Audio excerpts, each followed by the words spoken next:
Hello and welcome back. Mr. P back on the mic. It's been a while. First semester is over and the second semester is beginning. And so we're going to quickly kind of rehash what we ended on last semester. Remember, we ended with mitosis, which is cell division. It's a form of asexual reproduction, meaning it's a type of cell division in which one cell can undergo. It leads to genetically identical cells, which is going to differ a little bit from meiosis, which is where we're going. I think you're going to see a lot of similarities between mitosis and meiosis, but I wanted to, like I said, recap kind of some of the things that are specific to just mitosis. Remember, mitosis is going to ensure genetic continuity, whereas meiosis is going to ensure genetic variation. So right off the bat, we can see that there's a substantial difference. Mitosis is going to be where one diploid cell becomes two diploid cells, and meiosis is going to be when one diploid cell becomes four haploid cells. And if you recall, haploid and diploid are very similar terms, but diploid refers to a cell that contains two complete sets of chromosomes, whereas a haploid cell contains one complete set of chromosomes. Mitosis is a process within somatic cells or body cells, which are all of the cells that make up your body, i.e. skin cells, muscle cells, nerve cells, brain cells, kidney cells. All these types of cells are going to replace themselves, whether they're damaged or just worn out, by mitosis, meaning, again, we're going to need to ensure genetic continuity so that skin cells remain skin cells and nerve cells remain nerve cells. Meiosis, on the other hand, is a process that is going to be utilized by sex cells, meaning sperm cells and egg cells. When gametes are produced, meiosis is the process in which those gametes are made. And again, that's one of the reasons why we need to ensure that every gamete, meaning sperm cell and egg cell, is different, so that when you put all of these different cells together, you get a virtually unlimited number of combinations. And many of you have siblings. I would bet any amount of money on the fact that your sibling and you are not identical, unless, of course, you're identical twins. A brother that's 2 years older or a sister that's 2 years younger is going to be substantially different from you, even though you come from the same two parents. How is it possible, or why is it possible, that 10 children coming from the same two parents are all unique and are all different? The answer is meiosis. Meiosis is a process that ensures genetic variation, meaning we can produce numerous different combinations and numerous different potential outcomes. And we'll get into that in a little bit. But before we get into the specifics of meiosis, I want to talk about some vocabulary terms that are going to be vital to your complete understanding of this process. And some of those vocabulary words have been talked about before. Specifically chromosome, chromatid, chromatin. But when we start talking about meiosis, it's vital that we understand what this tetrad and synapsis and synaptominal complex and homologous chromosomes mean, because all four of these words or structures, in many cases, are going to be new and are not going to be words that we associate with mitosis, which is really the extent to which we've talked about cell division in the past. So, chromosome, like we said before, is the condensed version of chromatin. It's a short, thick, fat bar of DNA found in a cell during mitotic or meiotic division. And we've always drawn chromosomes in class as X-shaped, meaning we had one sister chromatid on one side, the other sister chromatid on the other side, and the sister chromatids are being held together by this middle structure right here called a centromere. Okay, the centromere, remember, has two tiny proteins called kinetochores, and those kinetochores are going to be the proteins that allow for our spindle fibers to attach to. But the centromere is the structure that is holding our two sister chromatids together. Now, two sister chromatids together that are held together or bound by the centromere are considered a chromosome. Okay? Chromatid, remember, is just like a chromosome, but we're talking about one of two identical sister parts, meaning this side only or this side only. Now, we say they are identical because one sister chromatid was produced during the S phase of the cell cycle. Remember that synthesis phase, when the DNA is duplicated we duplicate each sister chromatid and you get the opposite sister chromatid, and then they are bound by the centromere. Okay, so they are two identical sisters that are bound by a centromere and are going to produce this chromosome. Chromatid, however, refers to just one side of the chromosome. Okay, this is a duplicated chromosome. If a chromatid is unduplicated, meaning during anaphase of mitosis, during telophase of mitosis, or as you'll see later on when we get into the specifics of meiosis, during anaphase and telophase 2 of meiosis, you will see unduplicated chromosomes, and this is when you're going to see an individual chromatid that has separated itself from its other identical sister part, and it will have to then go through the next S phase of its cell cycle in order to duplicate itself to become another duplicated chromosome. Next word is chromatin. Remember, chromatin is the long stringy thread-like structures within the nucleus of interphase containing all the genetic information that is passed from one generation to another. Remember, chromosome and chromatid is only usually found during cell division. Chromatin is found during S, G1, and G2. Remember, interphase of the cell cycle. Chromatin is basically the DNA that is wrapped around histone proteins. So these three words should sound familiar to you. Chromosome is a duplicated chromosome, a set of two sister chromatids held together by a centromere. Chromatid is one of two identical sister parts that are held together by a sister chromatid, or held together by a centromere. And chromatin is the long stringy strands of DNA that are found during interphase of each cell cycle. Okay, what does chromatin look like? Here's your chromatin fiber. It is a long strand of this DNA double helix wrapped around these tiny proteins that act as spools to wrap this long strand around. And once you wrap this DNA double helix around these histone proteins, you produce these series of nucleosomes which come together to produce a thicker strand called a chromatin fiber. You will then supercoil or coil up on itself another couple times, and you get this solenoid structure, which eventually duplicates or condenses further into this chromosome structure. But remember, chromatin is the structure of DNA found during interphase. Chromosome is the structure of DNA found during cell division. Tetrad. This is one of the next four that should be new at this point. Tetrad is when you have two homologous chromosomes that are coming together and have basically attached themselves via this synaptominal complex.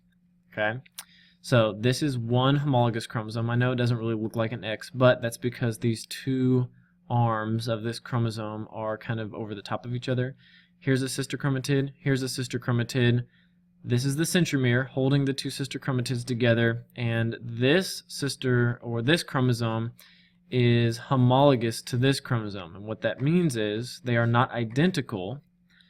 This, for instance, would be the maternal chromosome. This, for instance, would be the paternal chromosome, meaning this one's from dad and this one's from mom. They would contain the same genes, okay, meaning this would contain a gene for eye color, the same as this chromosome contains a gene for eye color. This chromosome might contain a gene for hair color. This chromosome might contain a gene for hair color. So in that sense, they are the same, but they're not identical, because this chromosome, you might have got a brown eye allele, which is dominant, from your mom.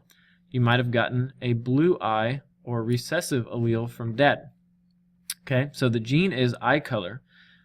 In that sense, they're the same. The difference, however, is the specific allele or the variant of that gene. And so the mom may have given you a brown eye gene or a brown eye allele. The father might have given you a blue eye gene or blue eye allele. And so in that sense, they're different. So they are not identical, but they are similar in the number of genes and the types of genes that they carry. So tetrad is a structure containing 4 chromatids two in each of the two homologous chromosomes that form during prophase 1 of meiosis, important for the exchange of genetic information, which is when some of this genetic variation that we're talking about is going to take place. The exchange of genetic information we call crossing over, and we'll talk more about it in a little bit. Synapsis is the actual process of pairing the two homologous chromosomes together. I know this is kind of confusing at this point, but synapsis is the process, and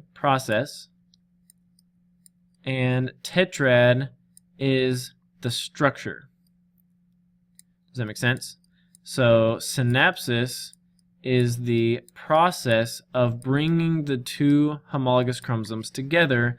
The tetrad is the structure that is produced by utilizing the process of synapsis. Okay. Synaptominal complex is this series of protein fibers right here. See this kind of train track structure?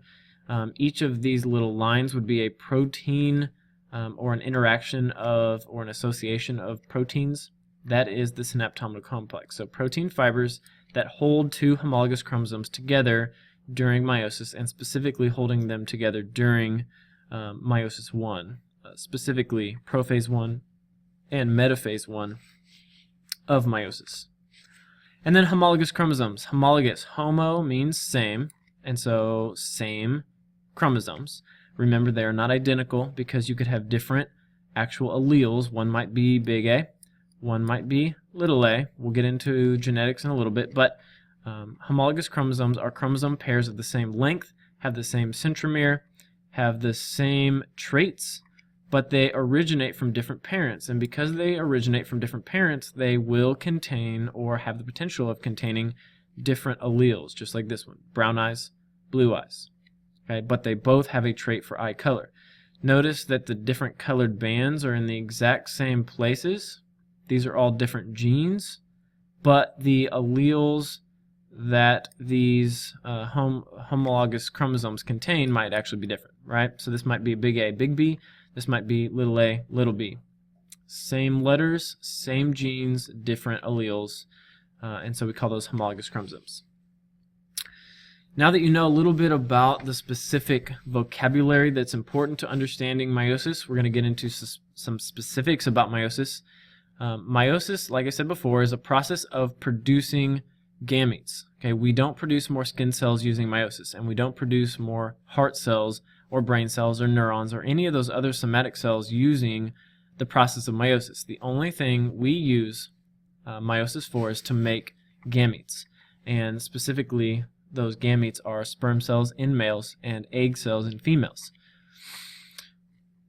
It's important to know when you're talking about meiosis that we have to keep in mind there are chromosomes from mom and there are chromosomes from dad. In fact, half of the total chromosomes you carry are from your dad and half of the total chromosomes you carry are from your mom.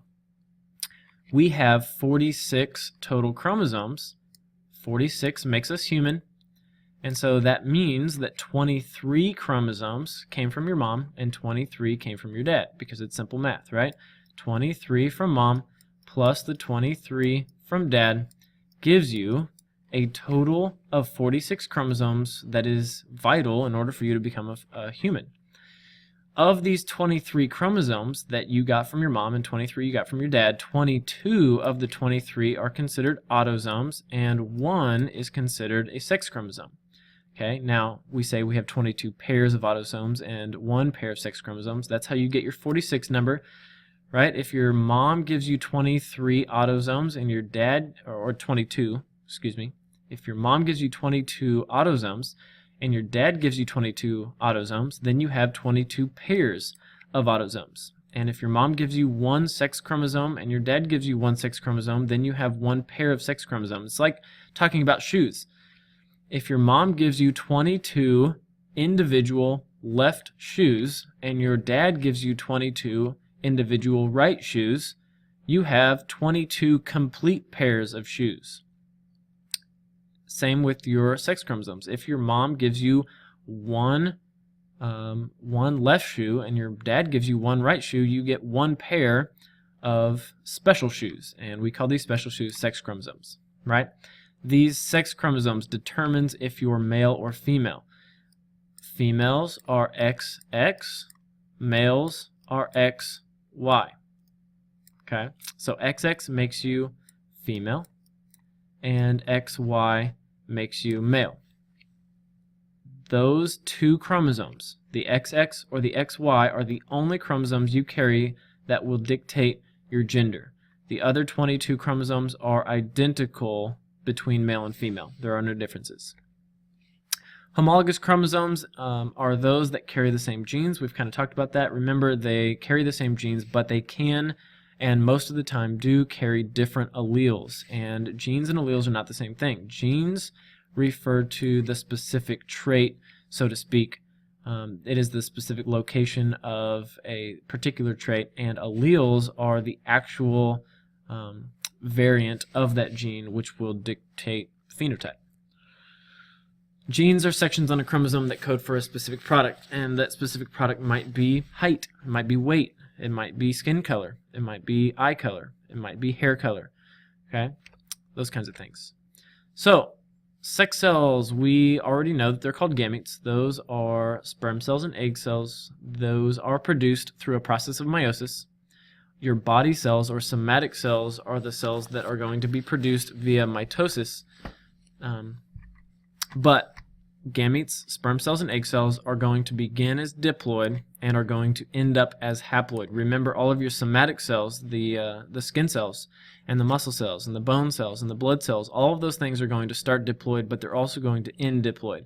So mitosis ensures genetic continuity, meaning you start diploid and end diploid. You're making identical cells. Meiosis starts out with diploid cells and makes haploid cells. And remember, haploid cells have half the total number of chromosomes, meaning we're going to ensure genetic variation.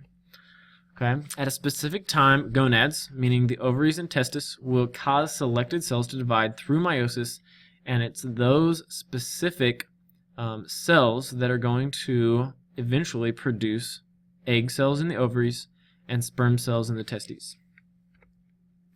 So, there are 8 substages in meiosis. Remember, when we talked about mitosis, we talked about there being 4 substages, and we remembered those using PMAT. Well, you're going to see the exact same PMAT, prophase, metaphase, anaphase, telophase is on the next slide, but we're going to have 2 rounds of PMAT, meaning we're going to go prophase 1, metaphase 1, anaphase 1, telophase 1, then you're going to go back to prophase 2, metaphase 2, anaphase 2, telophase 2.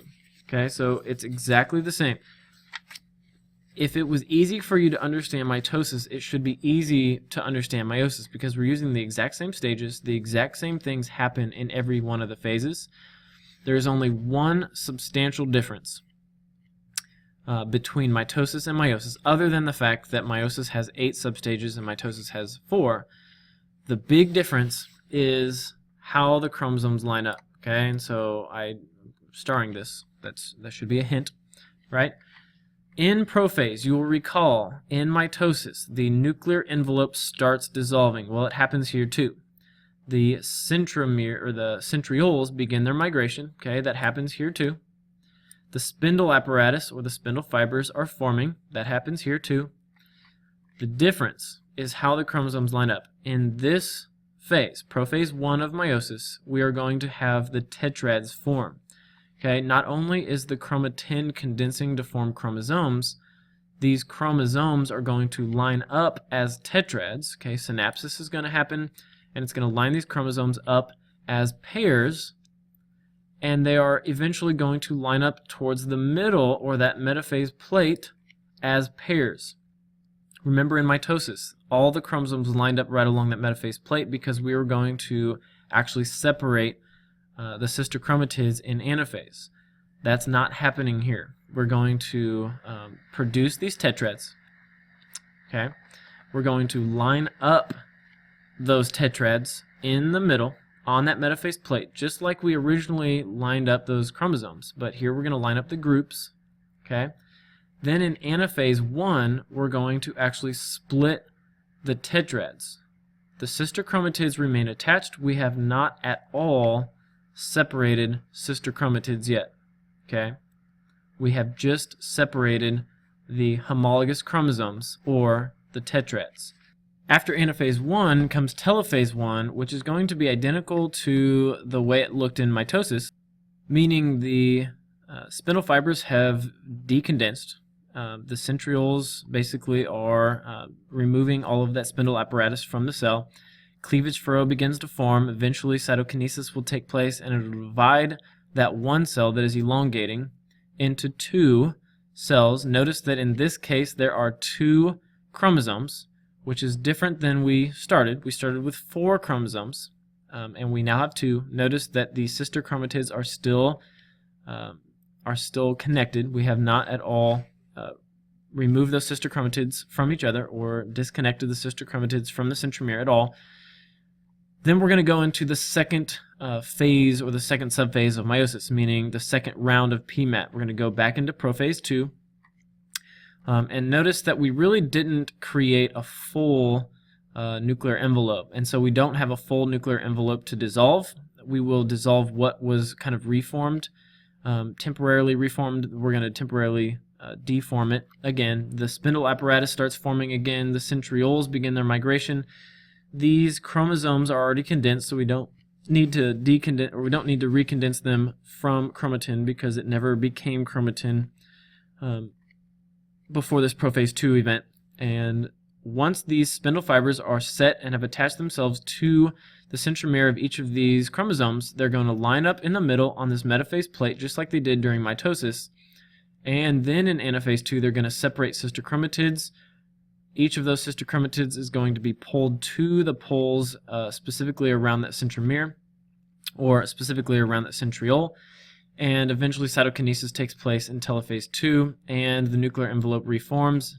Notice that here we have 4 haploid daughter cells. 1, 2, 3, 4, and all 4 of these cells are going to be genetically different, or genetically, there's going to have genetic variation, because each of them are going to have 2 chromosomes that are uncondensed. And because of this process of crossing over, which we haven't really talked about yet, and we will, because of the process of crossing over, these 2 daughter cells that are produced from this one and the 2 daughter cells that are produced from this one will become genetically different than all the other ones that will be produced. Okay, so we took 1 diploid cell and produced 4 genetically diverse, or genetically different, daughter cells using the process of meiosis. So, crossing over. What is crossing over? Crossing over is a process that ensures genetic variation, and it forms, or happens, during the tetrad formation. Okay, so once synapsis happens, remember synapsis is the process of actually producing the tetrad. Tetrad is the structure that is made of 2 homologous chromosomes that come together. If this is our homologous chromosome, okay, and this is a red chromosome, and let me just change this ink color, let's go green, and we have a green chromosome. These are homologous if they have the same genes, and in this case they do. They're the same size, have the same centromere placement, they have the same genes.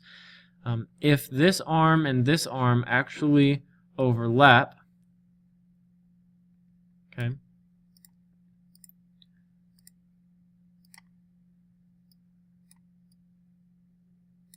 if these arms right here actually overlap, they can exchange sections of their arm, and so you'll end up with this red chromosome that is now missing half of its arm, and you'll have a green chromosome that is missing half of its arm, but it'll actually have in its place the red half that is missing, and so you can get the idea, right?